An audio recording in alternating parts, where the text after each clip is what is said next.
घर का राजा। हर घर में एक ऐसा व्यक्ति होता है जो राजा तो नहीं कहलाता, पर उसके कंधों पर पूरा घर टिका होता है। वह आदेश नहीं देता, वह त्याग करता है। वह शोर नहीं मचाता, वह चुपचाप सहता है। ये कहानी है आरफ की, एक साधारण मध्यम वर्गीय परिवार के बड़े बेटे की, जिसने अपने सपनों को विराम दिया ताकि उसके परिवार के सपने ना टूट जाएं। दिल्ली की पुरानी कॉलोनी में 2 कमरों का छोटा सा घर था। सर्दियों में धूप आंगन में मुश्किल से पहुंचती थी और बरसात में छत से पानी टपकता था, पर उसी दिन में हंसी गूंजती थी। रमेश जी सुबह 6 बजे उठते, इस्त्री की हुई शर्ट पहनकर और सरकारी दफ्तर के लिए निकल जाते। उनकी सादगी ही उनका स्वाभिमान थी। सविता जी रसोई में चाय बनाती हुई अक्सर कहती, हमारा घर छोटा सही पर दिल बड़ा है। पायल घर की चंचल रौनक थी और आरफ शांत जिम्मेदार, आंखों में गहराई लिए हुए। आरफ इंजीनियर बनना चाहता था। वह पुरानी मशीनें खोलकर ठीक करता, घर के टूटे स्विच खुद ठीक कर देता और कहता, एक दिन मैं ऐसा घर बनाऊंगा जहाँ छत कभी न टपके। पिता गर्व से उसे देखते, मेरा बेटा इंजीनियर बनेगा। उन्हें क्या पता था कि किस्मत अपनी अलग ही कहानी लिख रही है। एक शाम फ़ोन बजा, आपके पिताजी को अस्पताल लाया गया है, हार्ट अटैक। अस्पताल की दीवारें ठंडी थीं और डॉक्टर की आवाज़ उससे भी ठंडी। इलाज लंबा चलेगा, खर्चा भी। घर की जमा पूंजी धीरे धीरे खत्म होने लगी। दवाइयाँ, टेस्ट, अस्पताल का बिल। उसी बीच कॉलेज से संदेश आया, फीस जमा करने की आखिरी तारीख। उस रात आरफ अस्पताल की कुर्सी पर बैठा था। उसने मोबाइल देखा। वह कुछ देर स्क्रीन को घूरता रहा, फिर धीरे से बंद कर दिया। अगले दिन वह कॉलेज गया और एडमिशन कैंसिल कर दिया। काउंटर पर बैठी महिला ने पूछा, कोई समस्या है? आरफ ने हल्की मुस्कान दी, बस घर में थोड़ी जिम्मेदारी आ गई है। घर लौटकर माँ ने पूछा, फीस भर दी? उसने सिर हिलाया, हाँ माँ। उस दिन एक झूठ ने उसका पूरा भविष्य छुपा हुआ था। रात की कॉल सेंटर नौकरी शुरू हुई। हेडफोन लगाकर वह अजनबियों की समस्या हल करने लगा, जबकि उसकी अपनी ज़िंदगी उलझी हुई थी। दिन में अस्पताल और रात में काम।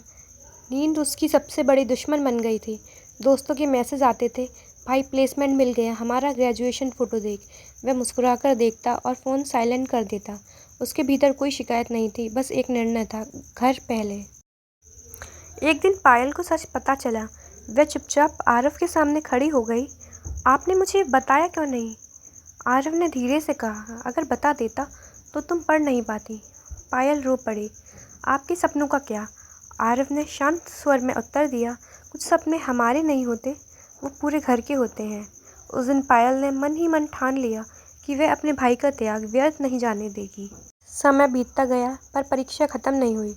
रमेश जी की हालत फिर बिगड़ी। डॉक्टर ने कहा ऑपरेशन ज़रूरी है। पैसे कम थे। आरफ ने अपनी बाइक बेच दी, वही बाइक जो उसकी आज़ादी थी।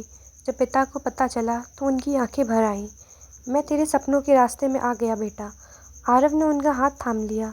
अब रास्ता हो पापा, रुकावट नहीं। ऑपरेशन सफल रहा, पर आरफ का शरीर और मन दोनों थक चुके थे। एक रात वह ऑफिस में बेहोश हो गया। डॉक्टर ने कहा शरीर नहीं, मन थक गया है।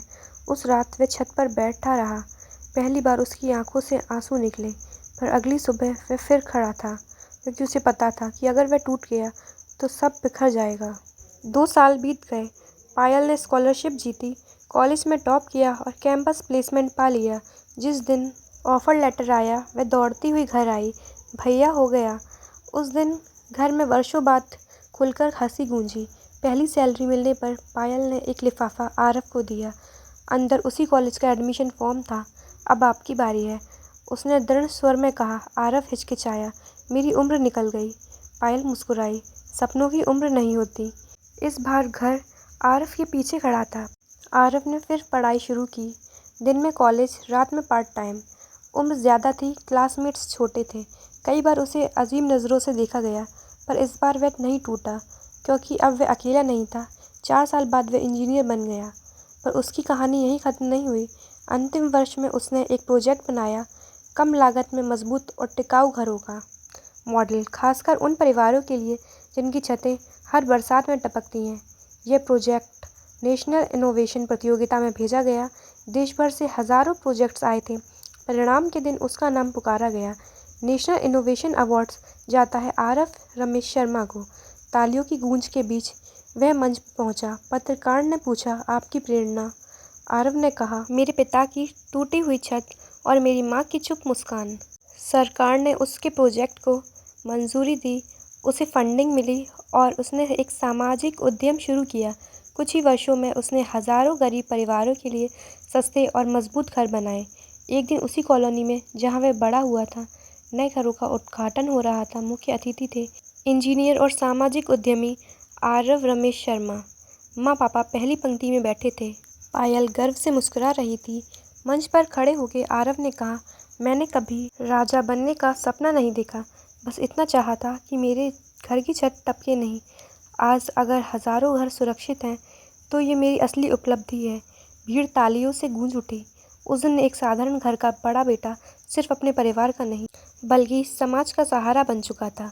वह सच में राजा था, बिना ताज, बिना सिंहासन, पर अपने कर्मों से महान। अगर आपको ये कहानी पसंद आई हो तो कमेंट्स में ज़रूर बताएं और चैनल को सब्सक्राइब करें। मिलते हैं नेक्स्ट वीडियो में।